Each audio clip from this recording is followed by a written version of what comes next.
over the top intro a little bit, but today I am going to be doing sort of a follow-up to my God Comb video I did a while ago where I was comparing it towards the normal Tigris.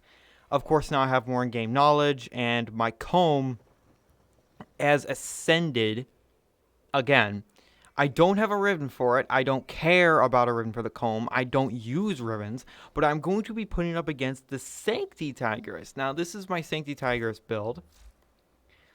Now, for the test, I am going to put on Hell's Chamber, because Seeking Fury just makes this weapon much more pleasurable for me to use. I don't hate this shotgun. I'm going to say it. I don't hate it. I really like the Syndicate effect, which once I get like 2000 affinity, which is XP, it's a very fancy way of saying XP. It lets out an AoE explosion of doing 1000 corrosive damage, and it heals me and gives me a health buff. On Anaros, that puts my normal 7040 health Anaros to 7800 health. So there's that. So slash is the highest. It might not look it, but it is. Multiply that number by 4. That's the proc value actually, and all that jazz. Radiation Viral Shell Shock is the most expensive mod here, next to Prime Point Blank. I have Prime Point Blank on the comb as well, and let's take a look at what the Sacnti Tigris can actually do. Wait, let me actually show you what I have on Goat Boy. So Goat Boy has corrosive projection. Everyone runs corrosive projection, so you're going to run into this. Enemies are level 115, corrupted heavy gunners. These guys have a lot of armor and a lot of health.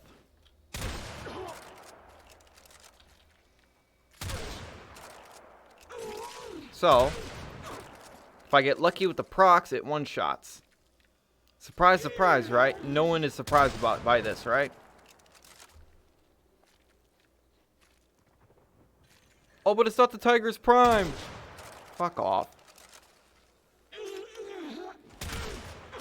I'm also building the Boar Prime right now, so I'll do a showcase for that once I get it. I was scared it wasn't gonna bleed out. You see how long this reload is per fucking burst? Now, I'm not gonna lie, this weapon has high burst damage. Of course it does. I'm an idiot if I would say that this thing is not strong. The Tigris family is strong. I am not an idiot. I know. I know power when I see it. But my problem with Viral is if it slips off a target, it's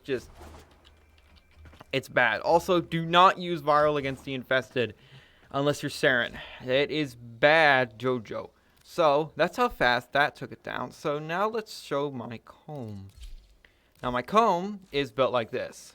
So, not a true 100% status. Now, with shotguns, this is bullshit. Before multi-shot, you have to hit 100% status with pellet-based shotguns, or with multi-shot, it's going to be divided up by the pellets. The fuck, DE? That's bullshit. Why can't it be 96.6% per pellet? Whatever. If that was the case, the comb would be so broken. Once we get a comb wraith, if we ever do, oh boy. So, how fast does the comb rip through these enemies? Well, you're about to see.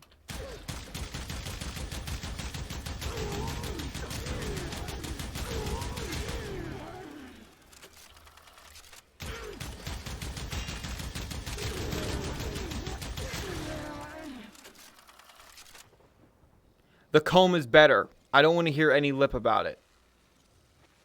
Okay, we'll do a few more tests. The comb, yes, it doesn't have the burst damage of the Sacnti Tigris. Nor does it not have the very useful Syndicate proc.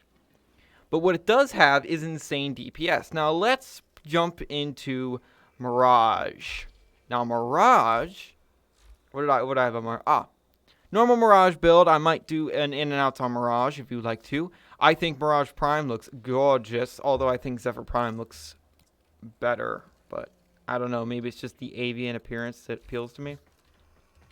So, let's see what happens if I activate her abilities. 370% damage, plus her clones.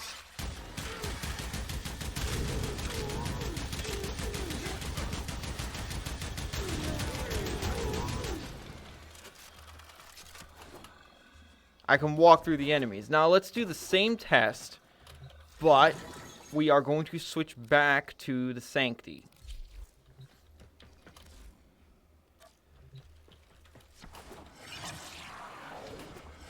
The Sacnti Tigris does not have punch through on it by default. So of course it's going to obliterate. But as you see, not very efficient.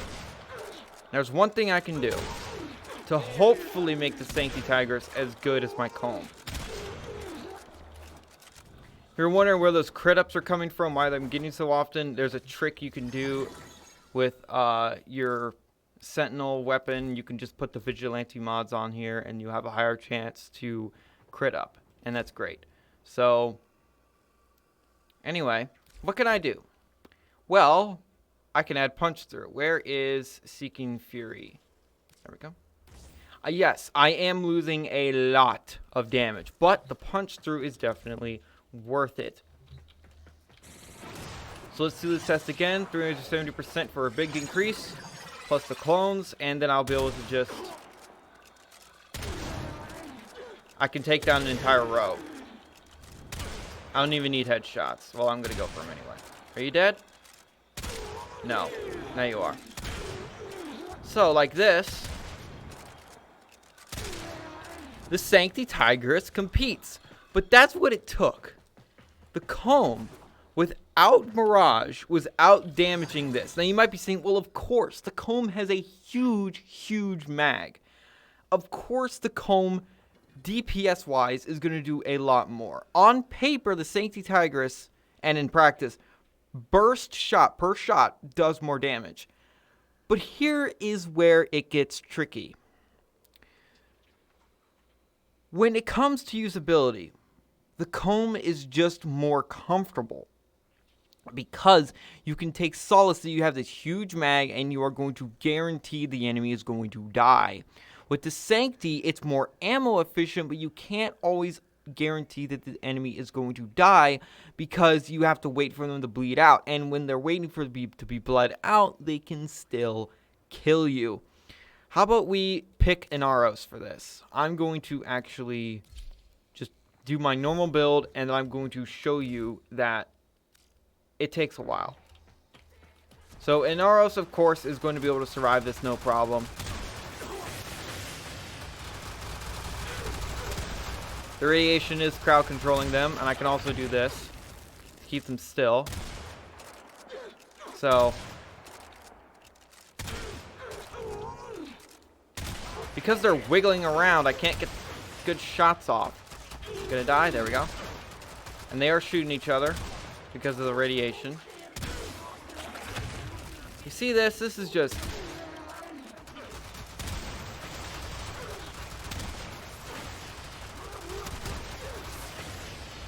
Did you not knock me down? That's so annoying.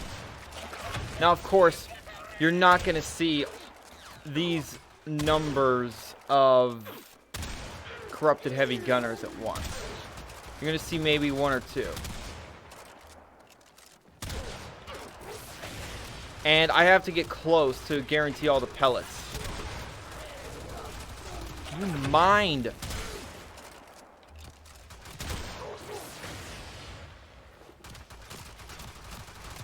You know what, dude? Fuck you. Oh, wow, it didn't even die. You gonna die now? There. Now let's do the exact same test with the Kohm. And you're gonna see in practice the Kohm is just so much more reliable. Corrosive is so much more reliable. I'm actually gonna give myself more armor here. Excuse me? Give me a sec. Hey, D-bags.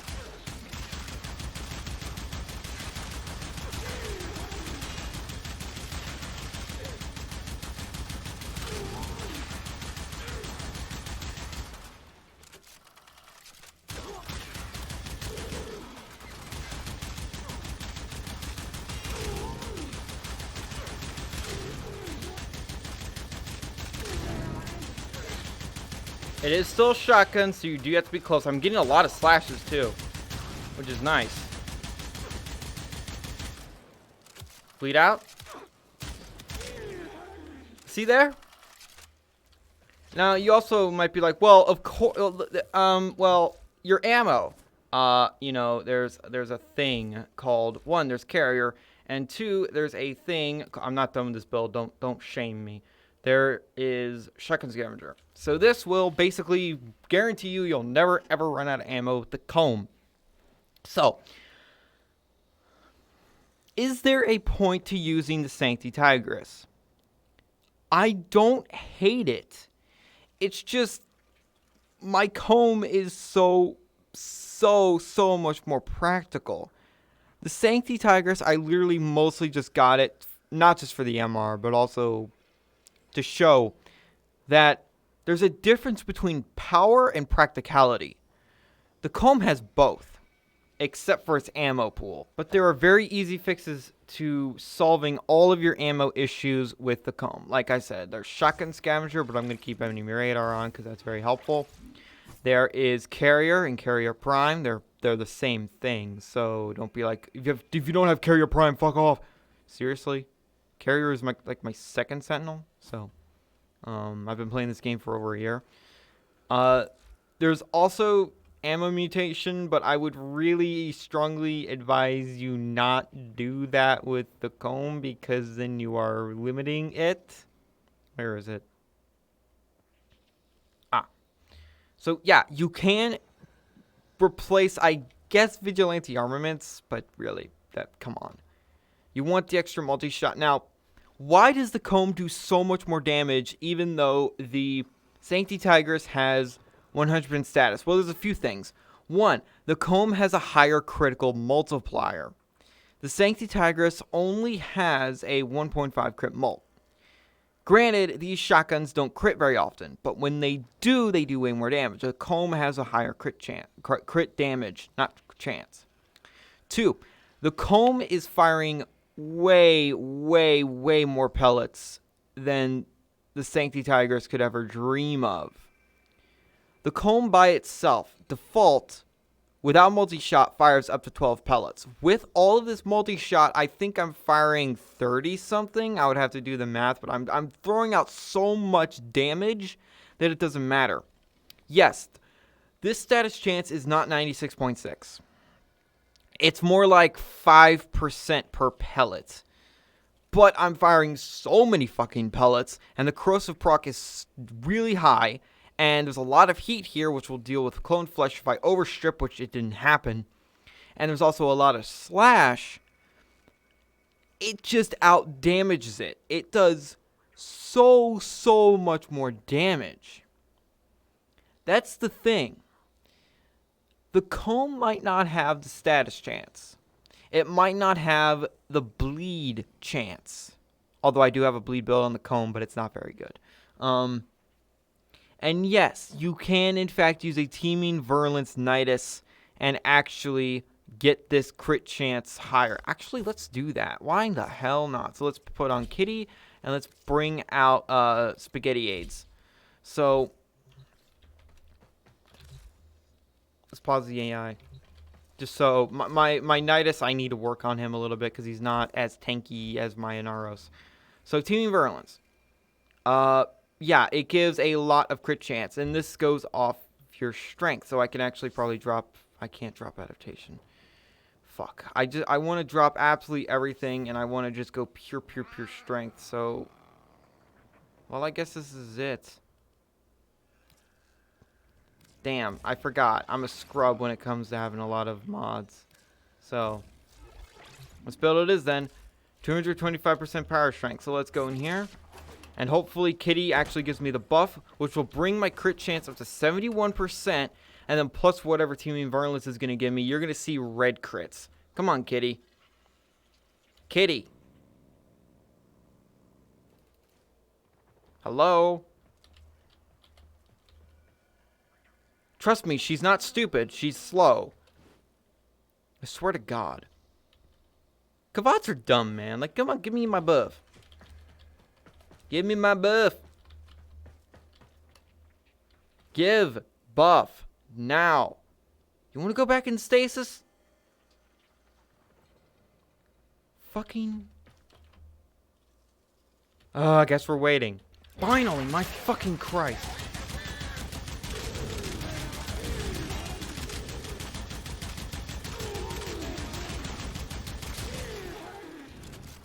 So,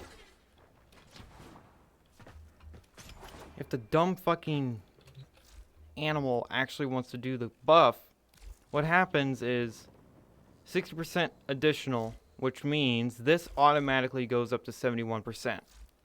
Then, on Teaming Virulence, I don't really know how much critical chance I'm getting, but it is definitely enough to make a lot of weapons red crit, which is kind of crazy. Now, orange crits do more damage than yellow crits, and red crits do more damage than all of them. So that's basically all you need to know there. Anyway. Oh, but do this for the Sacnti Tigris. Okay, fine. I'll do it for the Sacnti as well. Although there's no point because its crit mult is abysmal. So let's show this off with the Sacnti. It's not going to be as impressive, like, at all. I don't know why Kavats are so broken, well, more broken in the Simulacrum. So yeah, there you go. I can make this thing orange crit.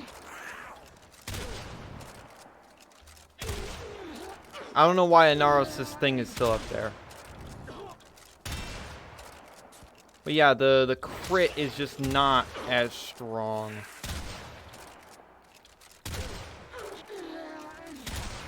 Now, in a real mission, I'd be getting that proc. That, Loka proc.